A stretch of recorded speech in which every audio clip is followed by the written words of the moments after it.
Ada 3 pola hubungan yang bikin kamu dan pasangan jadi kurang bahagia. 3 hal ini aku simpulkan dari pengalaman aku menangani berbagai kasus dalam couple counseling. Yang pertama adalah pola hubungan yang nggak pernah bertengkar. Yang dimaksud bertengkar di sini bukan terus lempar sandal atau piring, tetapi yang dimaksud adalah mengungkapkan unek-unek keluh kesah kepada pasangan secara jujur dan tenang.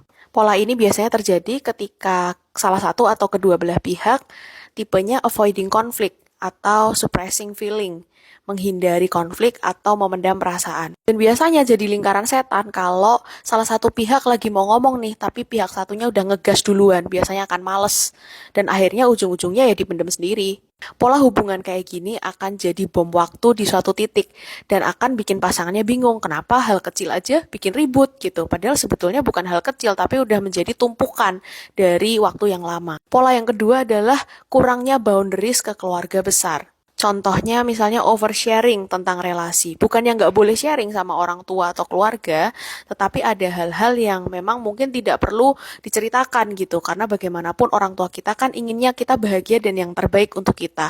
Sehingga ketika kita menceritakan keburukan pasangan kita, akan ada kecenderungan mereka akan jadi ingin ikut campur dan membela kita gitu. Padahal kan hubungan ini hubungan kalian, dan kalian yang perlu membenahinya. Atau misalnya salah satu pihak dalam pengambilan keputusan itu masih sangat disetir dan didikte oleh keluarga. Keluarga merasa berhak untuk menyetir dan posisi anaknya ini juga nggak berani atau nggak enak untuk menolak. Hal ini bisa membuat pasangan merasa tidak dihargai, bahkan trust issue sama pasangan. Dan yang ketiga adalah nggak tahu cara meminta maaf. Saling menyakiti itu kan pasti ada ya, tapi bagaimana cara membenahinya itu kan yang penting. Yang bikin sulit membenahi ketika ada konflik atau percekcokan adalah rasa gengsi dan defensif. Dan ternyata cara minta maaf itu juga ada triknya, ada tekniknya.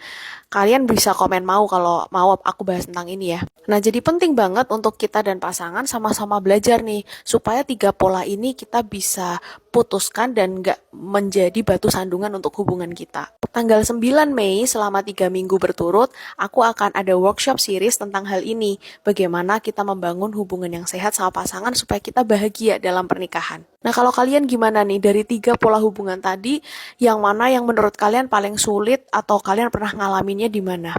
Komen ya.